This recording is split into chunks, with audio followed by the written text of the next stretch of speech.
ابھی 31 نائٹ آنے والی ہے. کئی نوجوانوں نے پلاننگ بنا رکھی ہوگی. کئی نوجوان اپنے ناجائز پیسوں کا غلط استعمال کرتے ہوئے نظر آئیں گے. وہ جشن منائیں گے, وہ ہیپی نیو ایئر منائیں گے. میں ان سے پوچھنا چاہتا ہوں کہ کیا اس قوم کو حق ہے کہ وہ خوشیاں منائے, وہ سیلیبریشن میں شریک ہو, کہ جس قوم کے چھوٹے چھوٹے بچے فلسطین کے اندر ان کے پیشانی پر بندوق رکھ کر گولیاں ماری جا رہی ہیں, جن ماں بہنوں کی عزت کے ساتھ کھیلا جا رہا ہے, جن باپوں کے ہاتھ میں 5 6 مہینے کے بچوں کو شہید کیا جا رہا ہے. یہ قوم کے حال ہے, اور وہ قوم اب سیلیبریشن کرنے جا رہی. کیا انہیں شرم نہیں آتی؟ برادران ملت اسلامیہ, یہ غور کرنے کا مقام ہے. آخر ہمیں کیا ہو گیا ہے؟ ہم کیوں خدا کے عذاب کو دعوت دینے پر تلے ہوئے ہیں؟ آج اللہ نے اگر ہمیں چند پیسے دے دیے تو یہ جو نئے سال کی خوشی, کوئی ممبئی کا سفر طے کرتا ہے, کوئی گوا کی طرف جاتا ہے, اور اللہ نے اگر کسی کو زیادہ پیسے دے دیے تو وہ دبئی تک جاتا ہے. آخر انہیں کون روکے گا؟ کس کی ذمہ داری ہے؟ یہ نوجوان گناہوں کی طرف کیوں بڑھ, کتنے شرابی ہو جاتے ہیں اسی رات کے دن. پتا ہے اس رات کے اندر 3 بڑے بڑے گناہ ہوتے ہیں, 3 بڑے بڑے گناہ. ایک شراب, دوسرا شباب, زنا اور میوزک. یہ 3 بڑے بڑے گناہ اس رات کے اندر ہوتے ہیں. غلط دوستوں کی سنگت کے ساتھ اگر کوئی نوجوان چلا جاتا ہے, اسے چکھا دیتا ہے شراب, تو پھر وہ اس کو ایسا چسکا چڑھ جاتا ہے کہ وہ اپنے شراب کا پوری زندگی عادی بن جاتا ہے. اور اس کو کیا کہہ کر چکھاتے پتا ہے؟ یہ شراب تھوڑی ہے معاذ اللہ, ہے تو بیئر ہے, یہ وسکی ہے, برینڈی, آپ کچھ بھی نام رکھ لیں اس کا, وہ شراب کے ہی حکم میں ہے. برادران ملت اسلامیہ, تو یہیں سے یہ شراب کا سلسلہ شروع ہوتا. نبی آخر الزمان صلی اللہ علیہ وسلم فرماتے کہ جس نے ایک گھونٹ شراب پی اور بغیر توبہ کے اس دنیا سے رخصت ہو گیا تو جہنمیوں کا کل قیامت کے دن اسے پیپ پلایا جائے. ذرا غور کرنے کا مقام ہے, صرف ایک گھونٹ کا کیوں کہا رسول اکرم صلی اللہ علیہ وسلم نے؟ کیوں کہا؟ اس لیے کہ رسول اللہ جانتے تھے جب ہم نے نفسانیت کے تعلق سے پڑھا اور لوگوں سے سنا تو ہمیں پتہ چلا کہ جو شرابی ہوتے ہیں یہ پہلے غلط لوگوں کی سنگت میں جاتے ہیں, پھر ایک گھونٹ ہی پیتے ہیں, اس کے بعد اس کو چسکا لگتا ہے اور وہ شراب کے عادی ہوتے ہیں. یہی وجہ ہے کہ رسول اللہ نے لوگوں کی تحفظ کے لیے ایک گھونٹ کے لیے ہی یہی حکم فرما دیا. ذرا غور کرنے کا مقام ہے. لیکن اس رات کے اندر یہ شراب عام ہے شراب. اور سنیے, رسول اکرم صلی اللہ علیہ وسلم فرماتے ہیں کہ جس نے دنیا میں شراب پیتا ہوا مرا, کل قیامت کے دن اسے نہر غوطہ سے پلایا جائے گا. صحابہ عرض کرتے ہیں یا رسول اللہ, یہ نہر کوثر تو سنا تھا, یہ غوطہ کیا ہے؟ اللہ کے رسول صلی اللہ علیہ وسلم نے فرمایا کہ جو دنیا میں بدکار اور فاحشہ عورتیں ہوتی ہیں ان کے بدن سے جو خون اور پیپ نکلتا ہے, کل قیامت کے دن وہ خون اور پیپ ایک نہر کی شکل اختیار کرے گا, اسے نہر غوطہ کہا جاتا ہے. اور جو دنیا میں شراب پیتا ہوا مرے گا اسی نہر سے پلائے گا.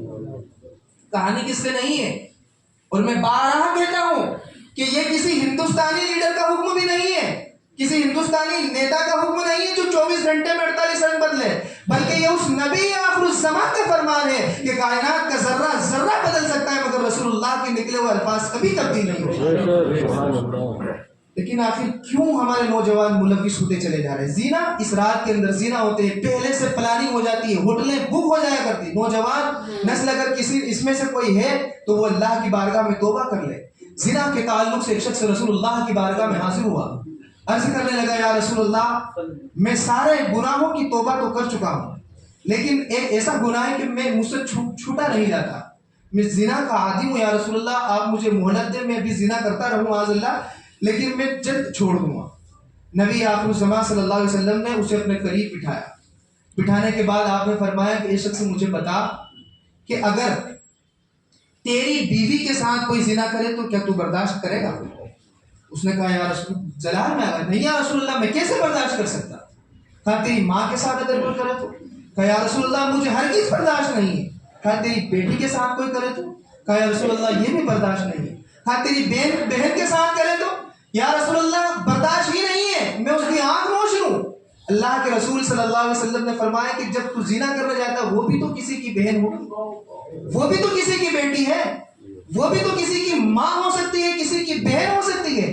برادران ملت اسلامیہ, اس حدیث سے یہ اشارہ ملتا ہے کہ جو زنا کرتا ہے یہ زنا ایک قرض ہے, یہ پلٹ کر تمہارے ہی گھر لوٹنا.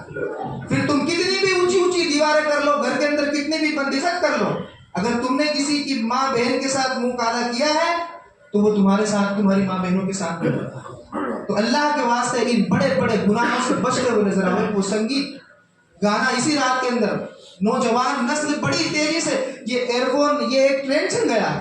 ہر وقت جب اس کار میں اگر بیٹھے 3-4 لوگ وہ گانا لگائے اور جھومتے ہوئے ویڈیو بنا رہے ہیں, ریل بنا رہے ہیں, اسٹیٹس ڈال رہے ہیں اور یہ اپنی شان سمجھ رہے ہیں. میں پوچھنا چاہتا ہوں کہ اگر ملک الموت آ گئے تو کیا تم سے یہ کہے گا کہ 2 منٹ ذرا تمہارا گانا ہٹانا, میں تمہاری روح قبض کرنے کے لیے ایک لمحے کی بھی مہلت نہیں ملے گی, اور ایسے ہی اگر سنتے ہوئے چلا گئے تو اللہ کو کیا جواب دو گے؟ رسول اکرم نے فرمایا کہ جو دنیا میں یہ میوزک سنگیت سنتا ہوا گیا, کل قیامت کے دن جہنم کی آگ سے شیشے پگھلا کر اس کے کان میں ڈالے جائیں گے. بے برداشت برادران ملت اسلامیہ, نوجوانوں سے مخاطب ہوں کہ آپ کی زندگی بڑی قیمتی زندگی ہے. اپنی زندگی کی اہمیت کو سمجھو, اس کے وقار کو سمجھو, اپنے والدین کے فرما بردار بن کر رہو. یہ جوانی یہ دیوانی چند دنوں کی ہے, اور یہ مت کہو کہ یہ ہمارے پیسے ہماری مرضی, یہ کچھ تمہارے پیسے کچھ نہیں, یہ تو اللہ کی دی ہوئی عطا ہے. اگر اللہ چاہتا تو تمہیں مسجد کے باہر بھیک مانگنے کے لیے بھی بٹھا سکتا تھا, لیکن یہ اللہ کا کروڑوں شکر احسان ہے کہ تمہیں دینے والا بنایا. تو اس کا ناجائز فائدہ ہرگز مت اٹھاؤ, ورنہ اللہ کے یہاں کبھی بھی اللہ کے یہاں سے پکڑ آ سکتی ہے. برادران ملت اسلامیہ, یہ نوجوان اپنی زندگی کی اہمیت کو سمجھو, کیونکہ دیکھیے یہ ماں باپ بڑی محنت اور مشقت کے ساتھ اولاد کو پروان چڑھاتے ہیں, پالتے ہیں. آج کے نوجوان بائک اسٹینڈ کر رہے ہیں. کتنی خبر, آپ اخبار کو دیکھیں, کتنی خبر آتی ہے کہ کتنے ایکسیڈنٹ کے اندر مارے گئے, کتنے تالاب کے اندر ڈوب گئے, جنہیں تیرنا تک نہیں آتا ہے, وہ اندر جا کر سیلفی لیتے, فوٹو کھینچنے کے چکر میں کتنوں نے اپنی جان کو قربان کیا. اپنی زندگی کو سمجھو. اب یہ زندگی صرف تمہاری نہیں ہے, بلکہ اس سے لو لگی ہے تمہاری ماں کی بھی, تمہارے باپ کی بھی, اور تمہارے گھر کے ہر اس افراد کی. جب تم گھر سے نکلتے ہو تو انہیں انتظار, وہ منتظر رہتے ہیں کہ صحیح سلامت واپس یہ گھر پر بھی آئے. لیکن تم اپنی زندگی کی اہمیت کو سمجھو. اللہ کی بارگاہ میں دعا ہے کہ میرے کہنے آپ کے سننے میں کسی طرح کی کوئی غلطی ہو تو اپنے فضل و کرم سے معاف عطا فرمائے. مجھے آپ سب کو ان باتوں پر عمل کرنے کی توفیق عطا فرمائے. چینل کو لائک اور سبسکرائب کریے.